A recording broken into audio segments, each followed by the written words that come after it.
Hi, everybody. Welcome to Where Have All the Dog Adopters Gone Part 2. We are getting our last panelist into the webinar here, and we'll go ahead and get started since we have a very short amount of time and a lot of content and a lot of people to talk about today. So I'm going to share my screen and first do some introductions.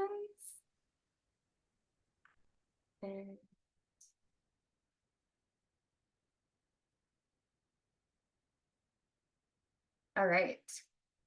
Can everybody see? Can you see it? Thumbs up. All right, perfect. Great.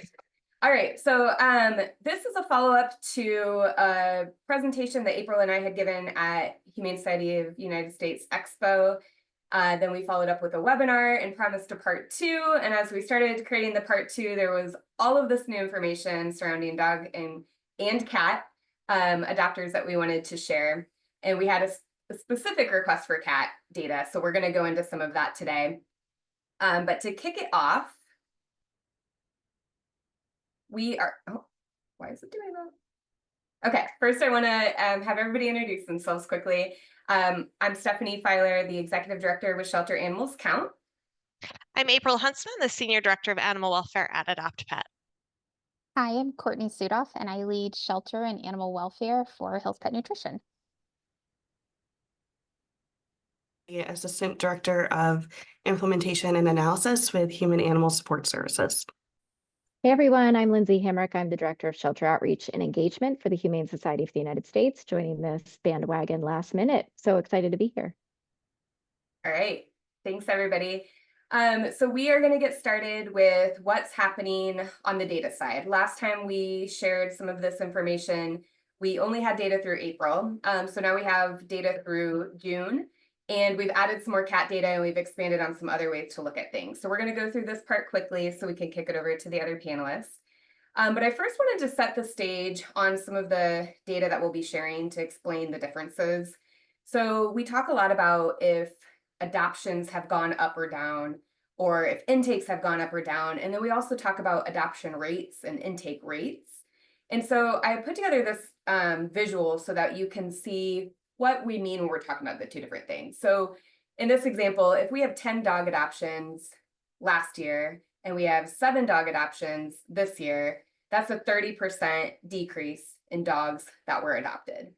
At the same time, when we look at that rate of adoption compared to dogs coming into the shelter, we can still have 56% of the intakes or 6% of the dogs coming into shelters had an adoption outcome.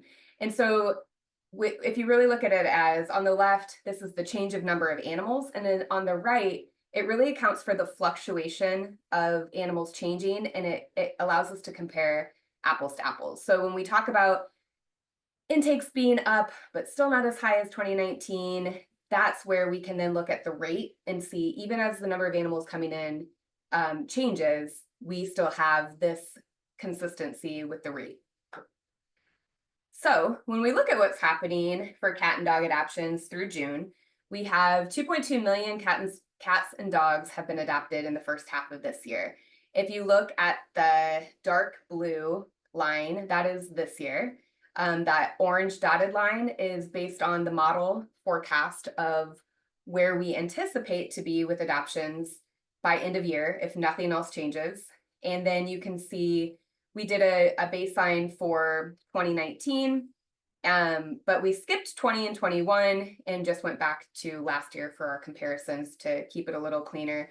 So you can see in a lot of cases, we are still, we're higher in 2019, but we are still lower than 2023 in some areas. But you'll see it a lot more drastically or dramatically when we break it out by species. So here for dogs, you can see compared to both last year and prior to the pandemic, we are lower in the number of dogs that have been adopted so far this year. And if nothing else changes, if we keep at the same pace, we are forecasted to finish the year lower than the rest of the next 6 months as well. You'll see this big dip in June, which contributed to a lot of this lower forecast. We don't really know what happened in June with dog adoptions, but we're really anxious to start to analyze the July data as we get moving forward throughout this year to see if there's anything that can give us any indication to that. So if you have any ideas of what's happened in your organization, feel free to put that in the chat. And then on cats, we're seeing a very different story. So you've heard a lot about us talking about cats having a moment. And I think it's important to know that we've been following a very similar trend since last year for cat adoptions, still higher the last 2 years than prior to the pandemic, and projected to be higher than prior to the pandemic through the end of this year, but ebbing and flowing throughout the rest of the year compared to last year. So while cats are having a moment, I think it's worth noting that we should keep focusing on cats as heavily as we are now so that we don't lose any groundwork that we've gained so far. So this is a breakout when we look at number of animals adopted. So we had exactly equal 1.1 million cats, 1.1 million dogs. This is both 5% lower than last year and 2019 for dogs. And we are 2% lower for cats so far this year, but up 17% compared to 2019, which is what you saw in that monthly chart. So then when we look at rates, all things being equal of the number of dogs coming into shelters, we are actually seeing some hopeful trends here where our rates last year and this year are actually higher by 3 percentage points than they were prior to the pandemic. So prior to the pandemic, of all of the dogs coming into shelters, only 53% of dogs were having an adoption outcome, where this year and last year are actually the highest of the last several years as far as converting those intakes into adoption outcomes. So then when we look at the distribution by org type, you can see that there are some differences here. And when we talk about government, we are looking at only municipal. The orange is shelter with a government contract. Gray is just a shelter and no contract. And then yellow is the foster-based. And so you can see compared to 2019, we have seen of all of the dogs that are adopted in the animal welfare system, the percentage that are attributed to municipal organizations has gone down by about 4 percentage points. The percentage that has been attributed to shelters with government contracts has gone up. This is all compared to 2019. And for shelters, it's been more or less flat, but we've seen a huge decrease in foster adoptions playing a part of that pie as well. So when you break it out by number of dogs being adopted, we are seeing significant decreases in both government animal services compared to last year and 2019. The same with foster-based, even more, almost double what we saw with government animal services, our double-digit increase in both. Shelters without a government contract are seeing a decrease compared to 2019, but are actually seeing an increase compared to last year. And the organization types that seem to be having a moment right now are the shelters with a government contract in terms of the number of dogs that they're adopting. Doesn't mean it's any easier for them, but they are, in terms of sheer numbers, seeing more dogs adopted from their shelter than they did last year, and also compared to 2019 by 26%. So when you look at these two that have significant decreases in adoptions, you can see how this then plays a role into 453,000 dogs and cats being transferred out of organizations the first half of this year. But those are both double-digit decreases compared to before the pandemic and also to last year. So we've been talking about since the pandemic, 2021 and beyond, how transfer systems bottlenecked and transfers are down. And this data for the first half of this year indicates that they are not even staying steady at a low rate, but they're continuing to decrease and at a significant double-digit number, which is very concerning, and is why, as we're looking to this presentation, we want to really tackle the adoption part of what we can control with the outcomes and learning and understanding better on what we need to do as an industry. So lastly, I'm just going to go through these slides quickly. We did share this at our first part one about the median. So we're taking out all the outliers and we're looking at just the most commonly occurred days in care, length of stay from small dogs once they entered the shelter until they were adopted. And we're seeing that stay steady exactly where it was through April. No change with the additional 2 months from 9 to 14 days for small dogs, 10 to 18 days for medium-sized dogs, and we had a tiny 9 percentage point decrease for large dogs. They were at 22 days, and now we're at 21 days as we've added a couple more months to those figures, but still significantly longer. We have more animals coming in and they're staying longer. Even the ones that are getting adopted are staying almost twice as long. So what about cats? Like we've talked about, cats are having a moment. We are seeing they are having their record low length of stay. It's taking them only 18 days from the time they come into a shelter until they're adopted, shelter or rescue, which is a 14% decrease. And with that, I'll kick it over to Courtney. All right, thank you. Next up, we're going to talk a little bit. So Stephanie talked a lot about kind of what's happening in shelter right now. We are going to talk a little bit about the why from the adopter's perspective. So if you want to go to the next slide, we've recently released our 2024 State of Shelter Pet Adoption Report. And essentially, we looked at feedback from 2,500 pet owners to understand, really perceptions and beliefs around adoption, things that they felt like were going really well during their adoption experience, as well as, from that adoption to post-adoption. So we'll talk about insights from each of those. So on the next slide, we really wanted to start with the good news. What the data shows us is that prospective adopters still have a very strong interest in adopting. And when they do adopt, they tend to have a very good experience. So, the good news is that there is a lot, despite the barriers, there's still a lot of intention. Oh, you can go to the next one. Yes, nope, sorry, back one. Yes, this one. When they do adopt, they do have this really good experience. The other part of the data that we thought was really interesting was who was likely to adopt. So of the people who have previously adopted, it's pretty consistent from Gen Z to millennial to Gen X that they are most likely to adopt again. But from an opportunities perspective, the data shows us that Gen Z and millennials, especially compared to kind of the general population, are more likely than anyone else to consider that first-time pet ownership and to do it through the lens of adoption. So we felt like that is a really interesting target audience to be able to engage and bring into the doors of the shelters to help with a lot of the overcapacity issues that we're talking about in terms of who are the adopters who are most likely to kind of make that impact. Go to the next slide. We didn't include it here, but of course, cat, was by far, one of the kind of the highest types of pets that people are interested in adopting right now.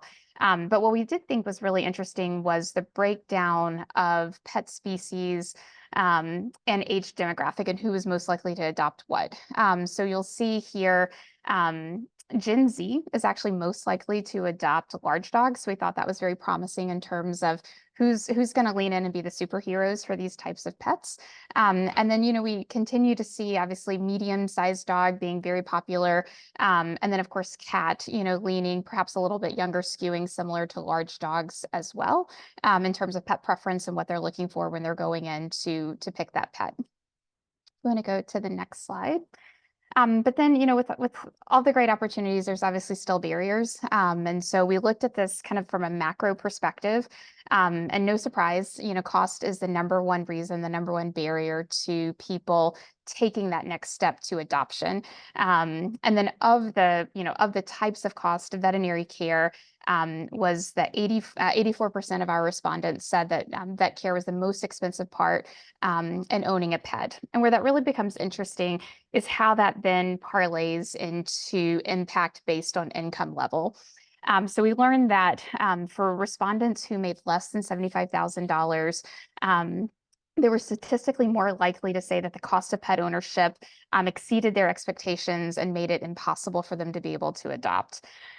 which, is pretty concerning when we think about accessibility and being able to make pet ownership open to as many people who are as willing to have pets. There's lots of other interesting data you can dig into in the report itself, but the last piece I'll mention on this is that those who are in the 50,000 income level or lower were most likely to experience housing related restrictions that also prohibited them from becoming pet owners. So income levels truly are a tipping point when it comes to the impact of cost of overall pet ownership. We want to go to the next slide.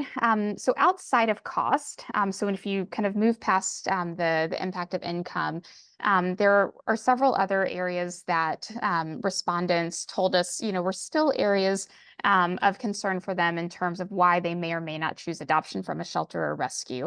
So you'll see those reasons here. It broke down into they couldn't find the type of breed that they were most interested in. They couldn't find a shelter that was accessible to them.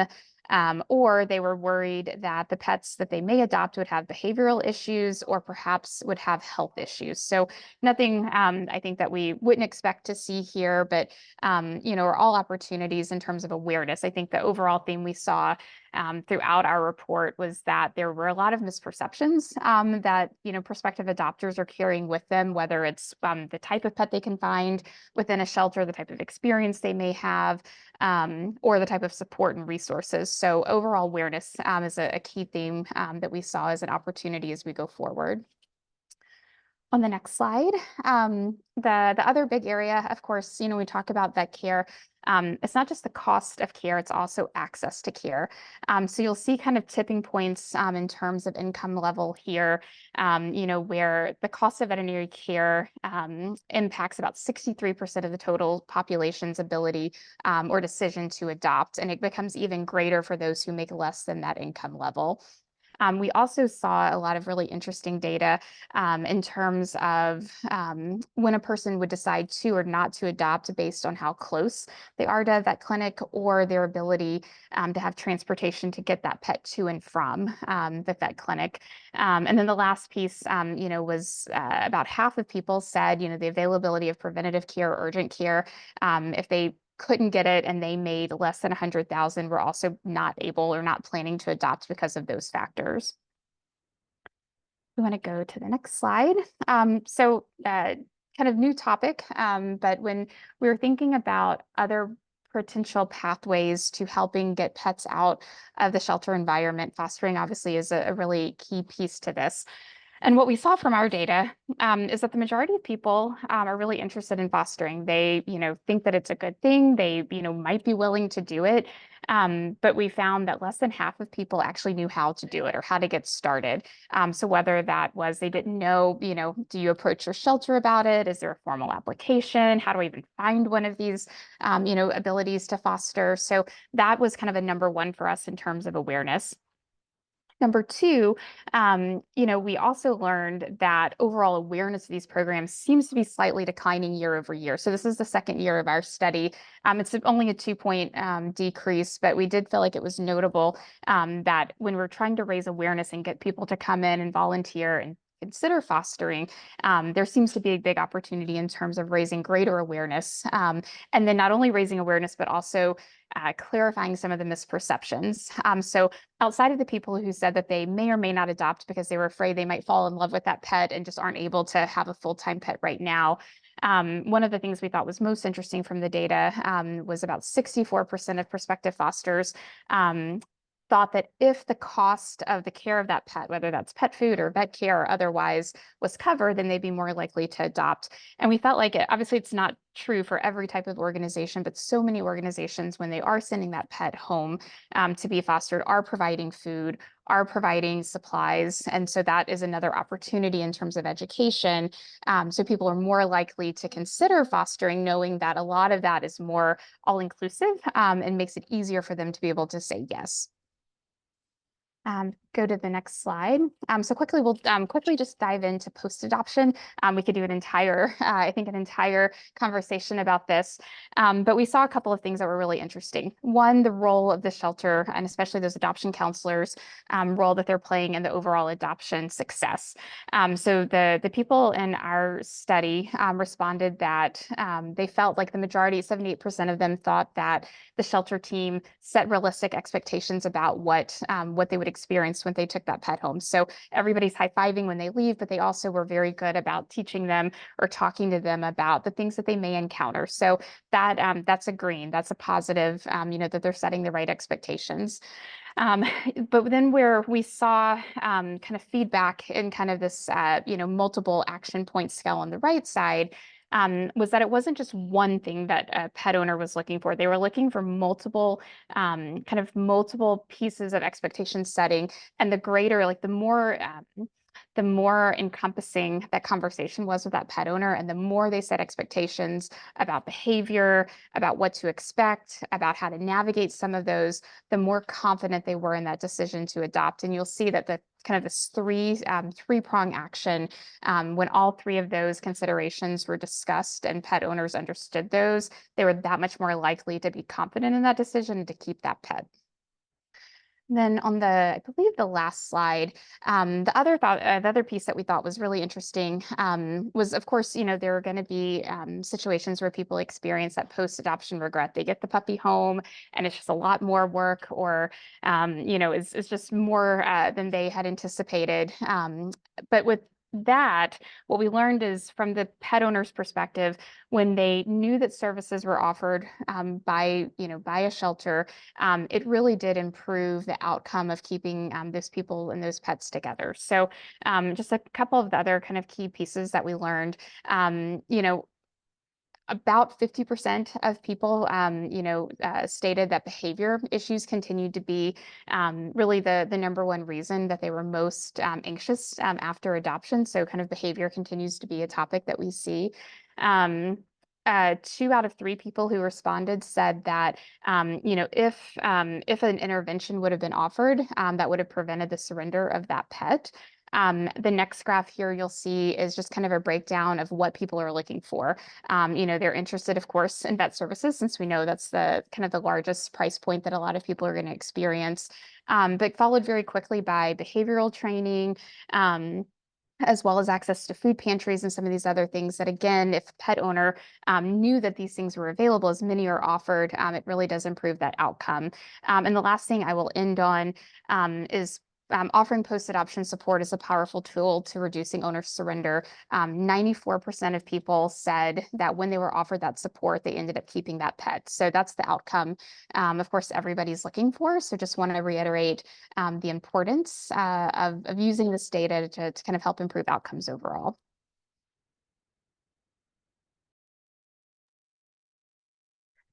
Okay, everybody, I want us to start and just shake off everything that we know about adopters and from our animal welfare professional lens, because we're now going to dive in and look at things from the perspective of somebody who's looking to acquire a pet.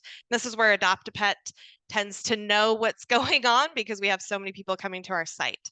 Next slide. So when we think of people wanting to acquire a pet, I love this Venn diagram, so I hope everyone loves a good Venn diagram like I do. But there's 3 things that have to happen in order for someone to actually adopt a pet, especially when they're coming online to search. And we know that people, I think it's now 66% of all people are shopping online or searching online before they go anywhere. They're doing that research, and I suspect that's just numbers just going to keep growing and growing and growing. But people, when they come online, they want to be able to find pets. So they want pets to show up in the search, or organizations to show up in the search. They want to be able to find a pet that meets the criteria of whatever they're looking for. And then once they found that pet, they want to actually be able to meet the pet and take it home. And all 3 of those things need to happen in order for the adoption to take place. There's different levers that can be pulled for each one of these things. And so we're going to talk a little bit about each one of these bubbles. Next slide. So let's go to the internet journey. So anytime we want to do anything online, the first thing we're going to do is likely go to Google. Google accounts for 90% of all of the searches that are run online. So we're going to be talking about Google today. So first, they're going to search adopt a dog, cat, puppy, kitten, or buy a dog, cat, puppy, kitten online. We're going to see some sponsored results. So there's going to be some people that are paying to get their website up in that top chunk, or the organic results are the ones that are underneath that sponsored content. And then for cats, we're going to either click on a shelter or rescue website, or you're going to click on an aggregator like Adopt a Pet. For dogs and puppies, you're also going to see this third option, and that's a puppy broker website.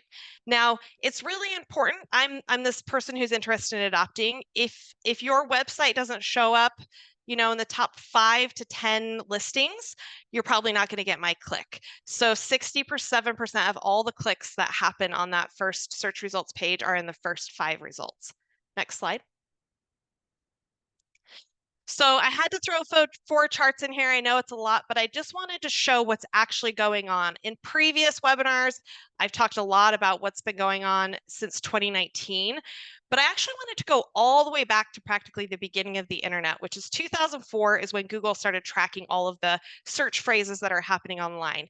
And what we see here is the difference in people searching online for dogs for adoption since January 2004. And where you see the yellow bubbles is where the search volume is the same. And so across all 4 of these search phrases, puppies for adoption, adopt a puppy, adopt a dog, dog for adoptions, we see that big spike during the pandemic.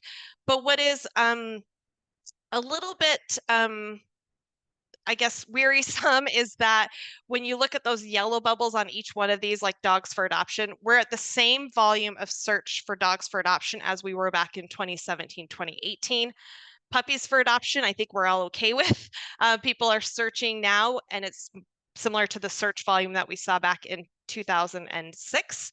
Adopt a dog is now back to same number of volume of searches as what we saw in 2010. And then adopt a puppy is actually at a historic low. It's the lowest search phrase since 2004. Now, when we get into cats, which is the next slide, there's that moment. Cats are, having their day finally. And what we see is that cats for adoption, adopt a cat, and kittens for adoption are the highest they've been. Even with the pandemic, that caused, they were going up anyway in search volume, but the pandemic kind of bumped that. And they really, while it's gone down, it's even hasn't gone down to meet kind of the pre-2019 levels. What's also interesting is when you look at the day or the month of the year that's most popular for searches, dogs, the most popular month was April 2020, while cats was December 2020. So it's a little bit different there.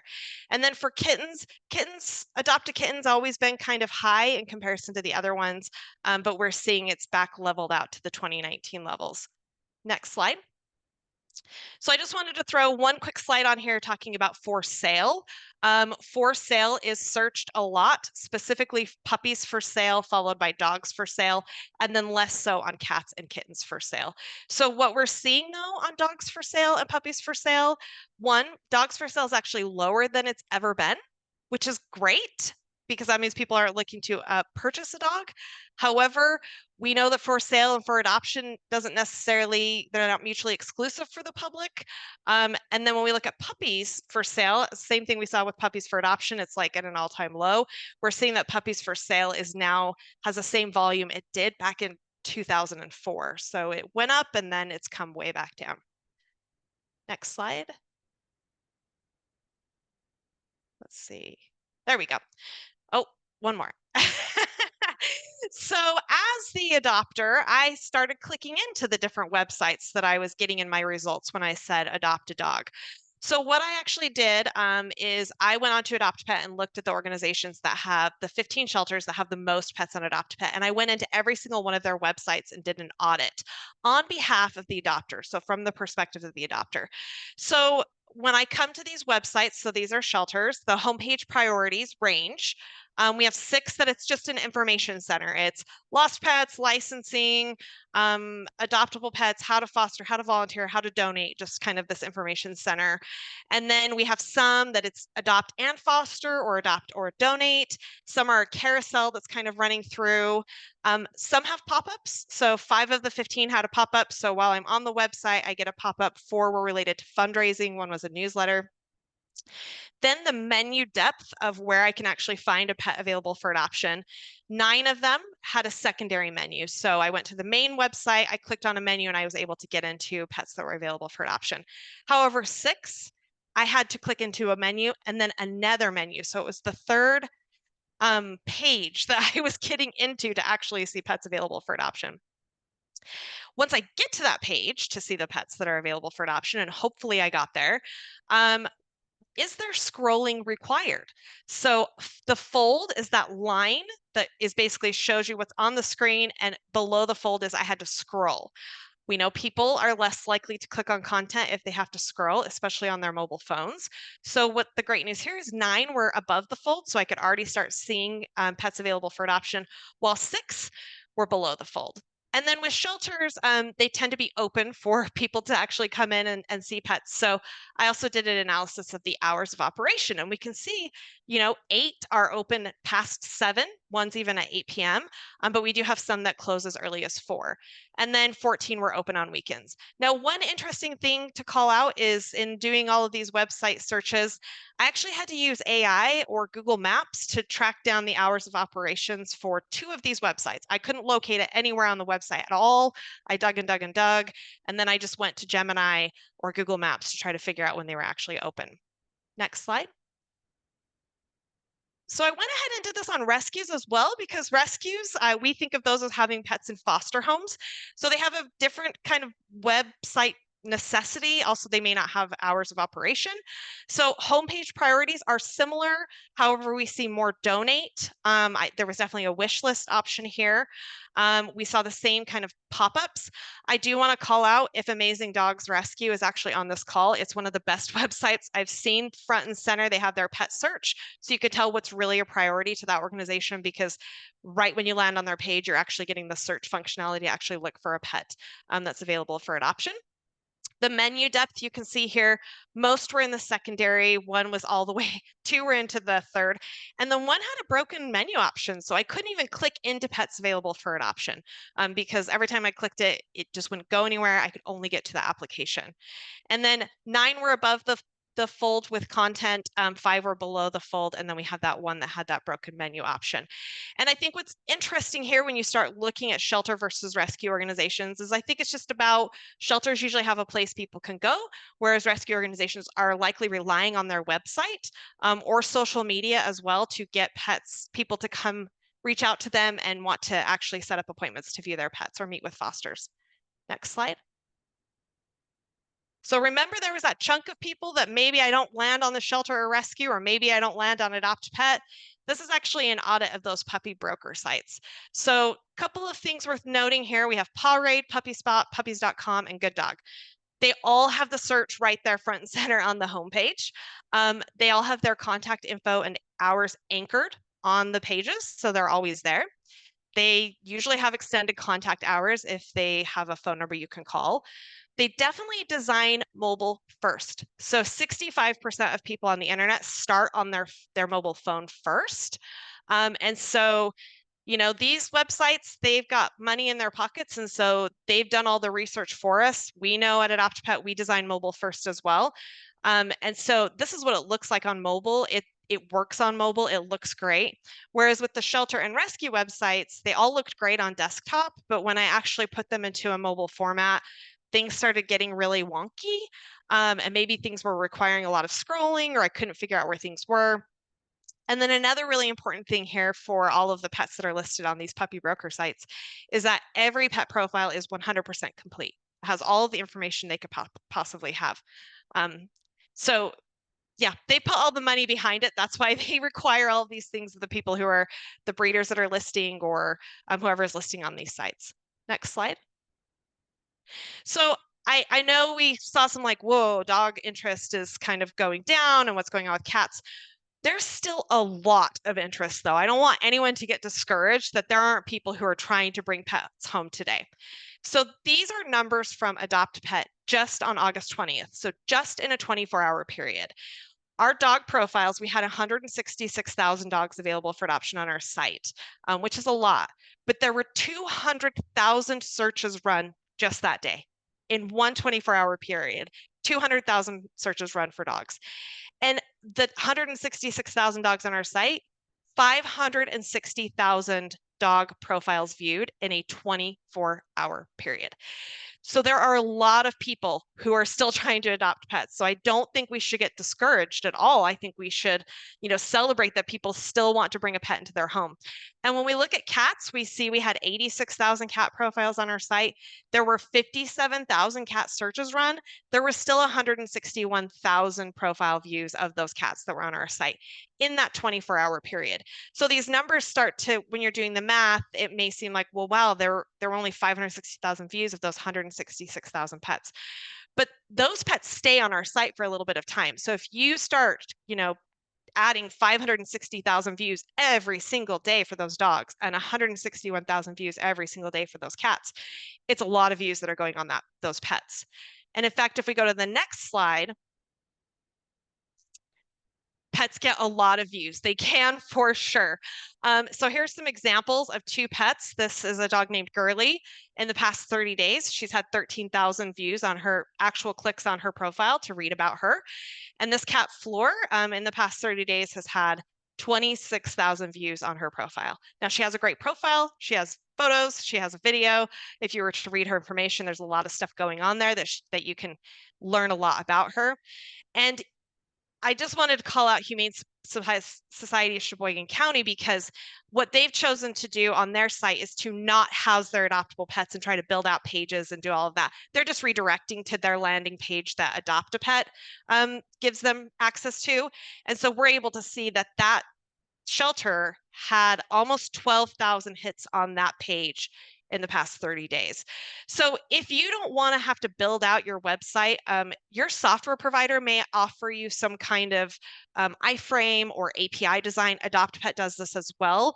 And we've put a lot of the energy into making sure that it's going to meet the user's needs. So just know that there's places for you to actually use things that already exist out there and not have to build this yourself.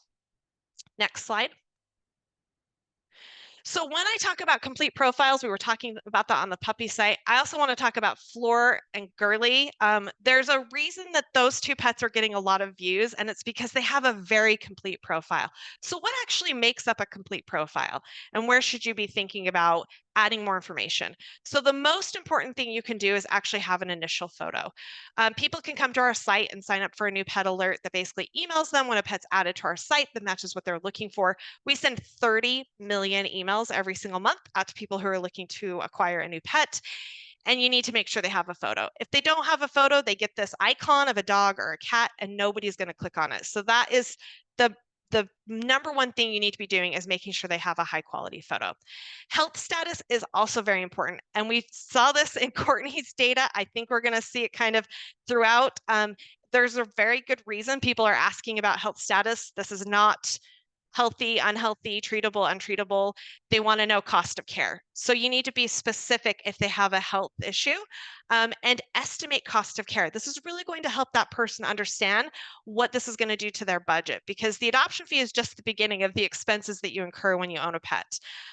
If your organization is providing any type of ongoing monetary support or food or insulin shots, include that in the story. That's really going to help this person understand their commitment and your commitment to the care of the pet post-adoption. Dentals come up a lot because dentals are expensive. So if the pet had a dental or you're willing to cover the cost of a dental, and then also when are the next vaccines going to be due or the next heartworm preventative, or are you including some heartworm preventative to go home? The next most important thing are personality traits. We launched these on Adopt a Pet. They're gaining a lot of traction. I recommend that you maintain a list of approved traits for your organization. If you don't want to come up with your own, we have a list of 20 you can use for both dogs and cats that we did all the user testing to make sure that the public perceived them correctly. And just make adding personality traits part of your operations. So have these lists all over on all the computers. When somebody takes a cat out to visit with the cat, they come back and they add some personality traits to the story. If the pet already has some personality traits, they can just double check and make sure that they still think those personality traits apply. Adoption fee comes in as fourth most important. It's not actually necessarily the dollar amount that people are concerned about, and we are releasing some data later on this year about adoption fee numbers, but they just want to know what to expect with the adoption fee. So include that in your profiles directly so they don't have to dig around your website and try to figure out what your adoption fees are. Just include it in every pet's profile. And if you have a range, just include those ranges as well so that people can see. On Adopt a Pet, we'll display your adoption fee, and you can see here that we just explain what actually that money is going back to help with the care of the animals. And then if you've got those four things, then you can start adding some more photos. So add more photos, add a video.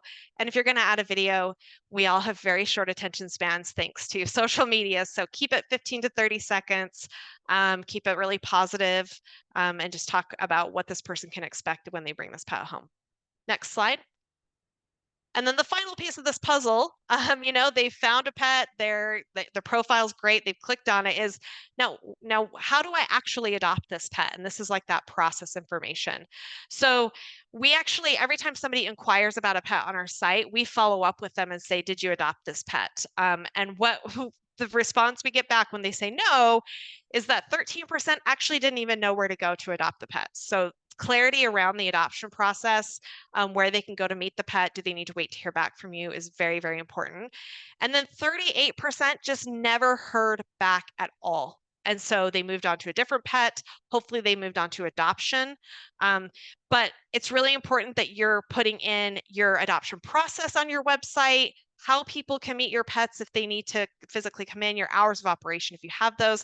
And I love this little snippet.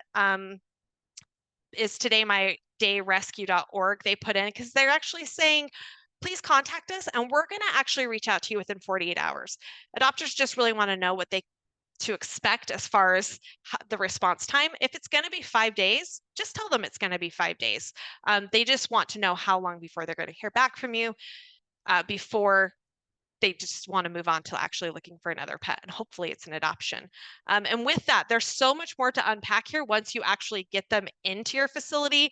And so I'm going to actually hand this off to Amanda, and she's going to dig in and to what happens there. Thanks, April. So let's just take a second and recap, because I know that was a lot of really awesome information from everybody and a lot of data to digest.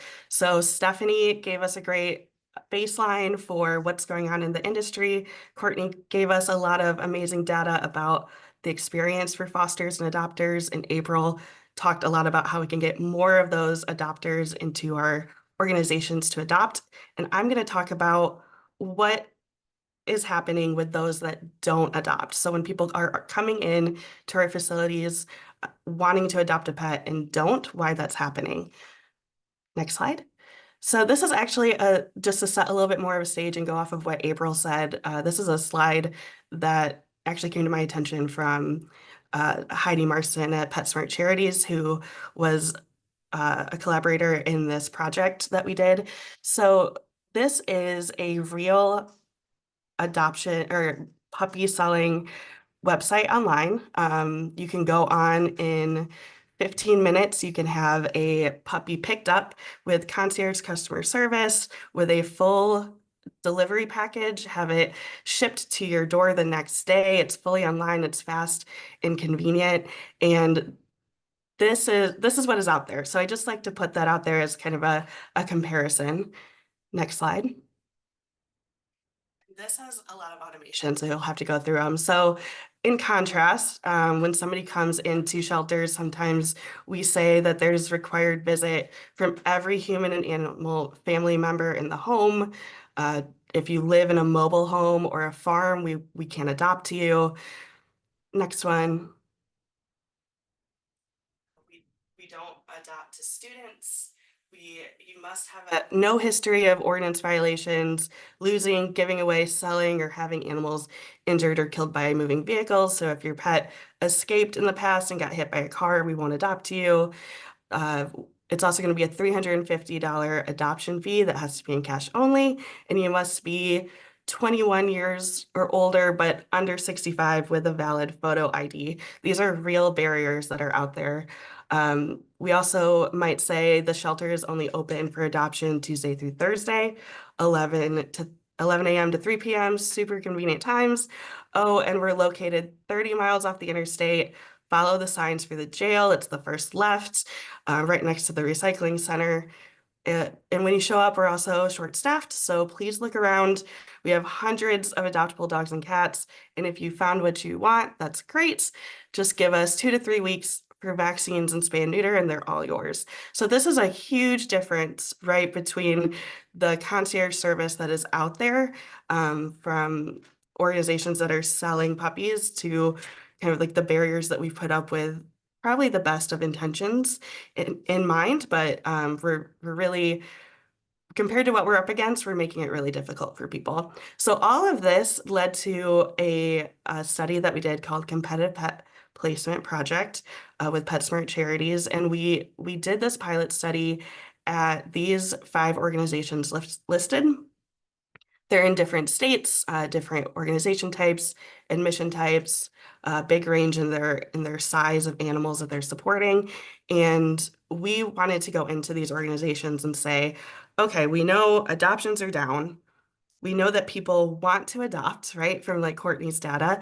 And we know that they're showing up to our organization. So where are we missing the mark? So that was kind of the preface for this pilot study that we did. Next slide. So the foot traffic pilot study and part of the competitive pet placement project, we did a lot of different things, which you can read about. I'll share the link at the end of this, but for foot traffic specifically, we were focused on in-person adoption foot traffic. So people showing up to the shelter in person and wanting to adopt a pet. And we wanted to know how often are people coming to the shelters to adopt, but not adopting a pet? And if they're not adopting, why? So that's going to be the main focus here. And I do want to say that this does not include like people that are doing offsite adoption events or fostering. This is just in person in your adoption floor. So the main thing that we looked at that I'm going to talk a little bit about today is adoption conversion rate. So for those people that are showing up in person, how often, and they're there to adopt, so not looking at licensing, not looking at trying to pay a fine or pick up their lost pet. These are just people that want to look at adoptable pets. How often are they actually leaving with a pet? Slide. So I'd love it if you all could put your guesses in the chat. What is the percentage of potential adopters that are entering a shelter and actually leaving with a pet? 10%, 25, 60, 40, 10, 30. Okay, so we're all over the map. Next slide. What we found was that it was an average of 31%. So 1 in every 3 potential adopters that came in to our facility. So these are people that are not choosing to buy a puppy online to show up the next day. Were actually leaving with a pet the same day. And there was a huge range across the organization. Sometimes we were seeing the conversion rate as low as 8%, as high as 51%, but on average it was 31. So that left us with kind of a question in our head, like, what does this actually mean in terms of animal lives? Next slide. So, and this is just a sample from those 5 shelters during data collection. So it in reality, it's much bigger, but just for this pilot period, we wanted to know how many pets would have actually left if everyone who wanted a pet had left with a pet. So that 3769 number is the actual pets who left the shelter the same day during the pilot study. That 7239 is our missed opportunity. That's how many could have left and didn't get to. So if in this dream world, everyone who wanted a pet had left with a pet, we would have seen quite a big difference all the way up to over 11,000.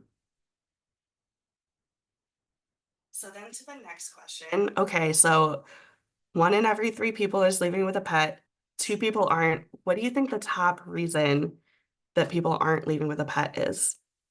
Go ahead and put that in the chat.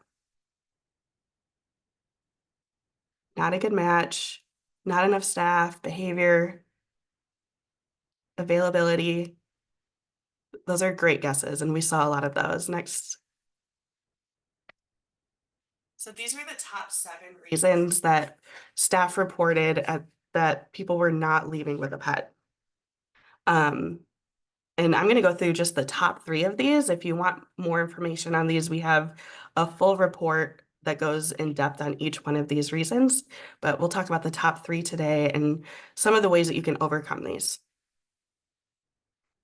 Next slide.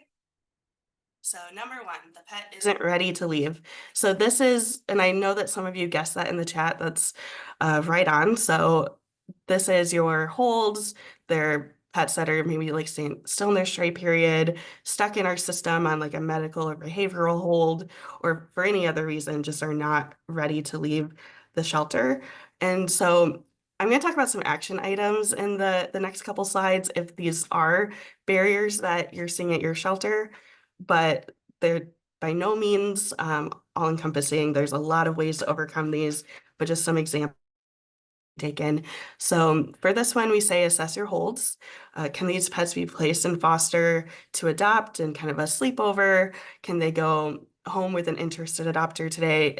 Can we send that pet that's on medical hold with on a trial adoption? Is it something that maybe somebody can handle in their home so that they don't have to stay?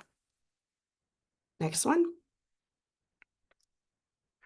Still making a decision. This was interested adopters that were like, oh, I still have to think about it, or there's just so many options, I'm overwhelmed. There's a lot of action for this one, but again, offering trial adoptions, foster to adopt, any kind of way to get that pet home that day with somebody who can take care of them, get them out of the kennel, and give that person an opportunity to fall in love with that pet. We have seen through other research, Dr. Gunter does some great research that shows that dogs on day trips are 5 times more likely to be adopted. Dogs that go on sleepovers are 14 times more likely to be adopted. And 90% of first-time fosters are adopting. So get those pets home, give people a chance to get to know them outside of a stressful environment, and they are likely to stay home. I know that I wouldn't buy a car without test driving it. I don't even buy clothes without trying them on. So we live in a culture that wants to try things before they commit. So let's give people that opportunity. And then also it's really important to follow up the next day if they're still interested. So if they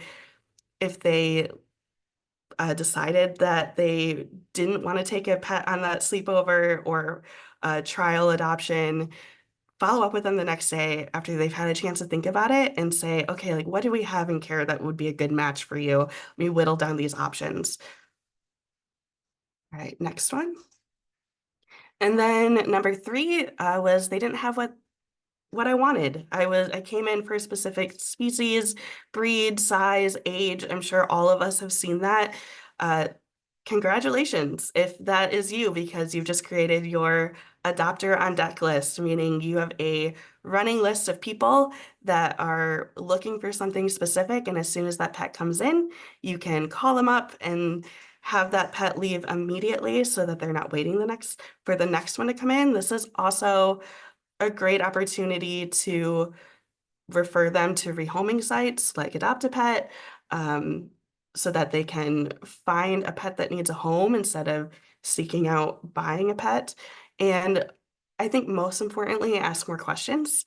So I might think that I want a puppy for a very specific reason, but when you whittle down what I'm looking for, maybe it's more about the characteristics of a puppy. I want a pet that's going to play with me and does great with novelty. So talking to people about why they're looking for that specific breed, size, age, and seeing if there isn't something in your care already that really fits that need. So those are just the top 3. Lots more data to dig into. We have some resources here if you want to scan that QR code to look at how you can get started with assessing barriers in your organization get started with tracking foot traffic. We have options that are free. This doesn't have to be complicated, but you should really start talking to your potential adopters about why they're not adopting so that you can overcome those barriers. And that's it for me. I'll hand it back to Stephanie.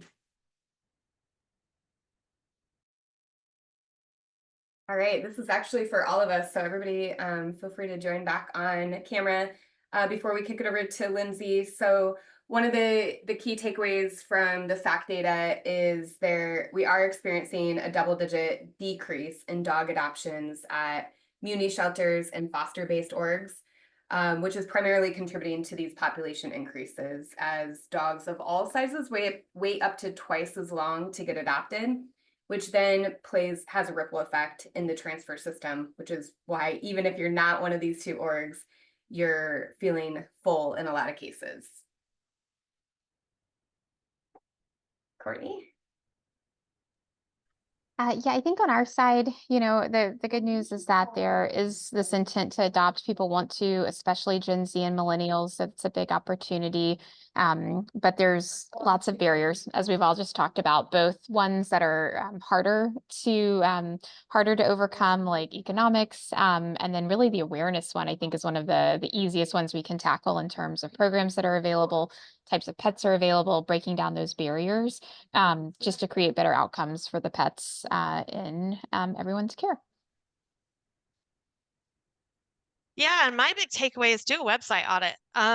Definitely figure out if you show up in the search results, but also look at your website. And I think when you think about website audits, it's about what is it that you want people to find when they come to your website? What is your priority? If it is donations, that's fine, but just make sure whatever it is that you actually want people to be doing on your site is what you're prioritizing, and consider using tools that help you with that. Definitely prioritizing completing your pet profiles. I see a lot of chat around our personality traits. If you shoot us an email at that email address, we are happy to send you our personality traits, which are kind of already tested. You can start there. And then just be really clear on your adoption process, which kind of goes to what Amanda was saying. And just like we need to be so crystal clear on how people can find us, how long it's going to take to adopt, and when they can expect to actually bring that pet home. April said it best, but assess your barriers to adoption when people are actually physically coming in to your shelter. I definitely think that people should be tracking their foot traffic to figure out how, for the people that are coming in, how often are they adopting and how can you increase that? And in general, just asking the public for more feedback. I think we tend to be a little bit afraid of that, but there's a lot of people out there that can give us positive and negative feedback that we can take to do better.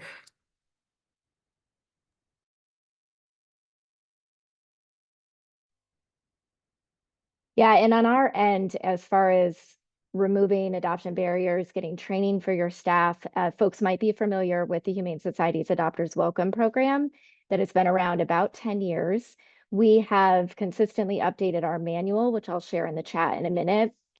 But I'm super excited to say that we are relaunching the training component of this really critical program, which means that we are in the process of hiring some contract trainers, AKA people in shelters and rescues who are really passionate about working with your communities, inviting them into your organizations, helping to match them with pets through a conversation-based adoption approach. So if you're interested in potentially helping us with that content, educating your peers around what this program entails, I will share the job link in the chat. And then stay tuned for a webinar series that will be available to anyone to help get more comfortable with matchmaking. Adopters Welcome is all about removing barriers, being mindful of why we have a lot of these barriers in our field. And then we will officially relaunch the in-person training component at Animal Care Expo in April in wonderful Las Vegas. So I am also very open to feedback as we build that content. What is going to be most helpful for you and your teams to be able to have these conversations with the community and make sure that we're removing as many barriers as possible. All right, so that concludes the official part. Panelists, if there's any Q&A that you want to address that you've seen in the chat or in the Q&A section, feel free. I want to address, Ariel Zhang actually asked a very good question around with the difference in generations and website versus maybe using TikTok or Instagram for promoting your pets. We actually have a bunch of research we've done on this already. And I just want to call out that it's more about the type of pet owner they're going to be and less about their generation. So within all generations, there are people who are very like, we call them like premium owners, you know, where they're looking for maybe a purebred or they're kind of high end. And then there's all the ones that are a little bit more lax in what they're looking for. And what is interesting is that the type of owner they're going to be is actually correlated to the type of social media platform they're going to use. And it's actually, for us in pet acquisition, less related to the generation. So I do think it's important to use TikTok and use Instagram. Facebook still accounts for 65% of all the traffic on social media. So do not lose your Facebook page, but you should also have your information out on the web as well.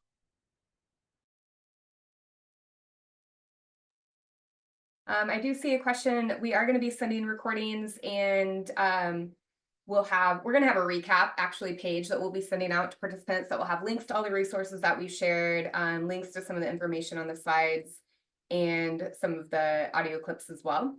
There's also another question I see that it talks about euthanasia and what's happening with that. That not necessarily the point of this presentation, but we do have data on all of the other outcomes, what percentage of pets are waiting in shelters, which that gap still exists for dogs and actually for cats right now, although it's seasonal with kitten season, that there's so many weeks that they usually aren't able to leave the shelter. So we see that typically happen in the summer.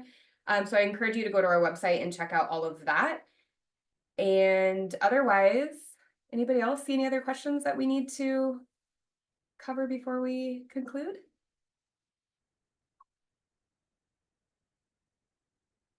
All right, well, with that, thank you everyone for attending. Oh, we did have one question. Actually, I want to go to this slide here. I can get my, okay, so tune in tomorrow. We are going to be having our Dogs and Data webinar that SAC's been hosting throughout the year. And we're going to actually feature shelter workers who are doing this in their shelters over capacity and finding creative ways to increase their foster and adoption programs. So please make sure to register for that. You can go to our website or all of our social media. And April, I'll let you kick off the other one. Yes, so I think with this group, it's probably going to be very popular. We're actually going to dig into website optimization. This webinar will be hosted by Adopt Pet. So if you would like a link to that, that's going to be on October 15th. It's going to be kind of a 101 of understanding your website. And perhaps I could do a few audits prior to that to actually showcase in that presentation. So if you're interested in that, please email us at helpdesk@adoptpet.com and we'll get you in there so you can actually get that registration as well. And then lastly, we have teased a lot of information today. There's still so much more, and there's other people who are doing this work. So we'd love to hear in the chat if you think it would be helpful to have a part 3, or any other detail or data that you'd like us to come with for a possible part 3. We can explore that as we head into the fall. Other than that, we'll keep the webinar live for a little bit longer so you can add things to the chat, but thank you all for coming.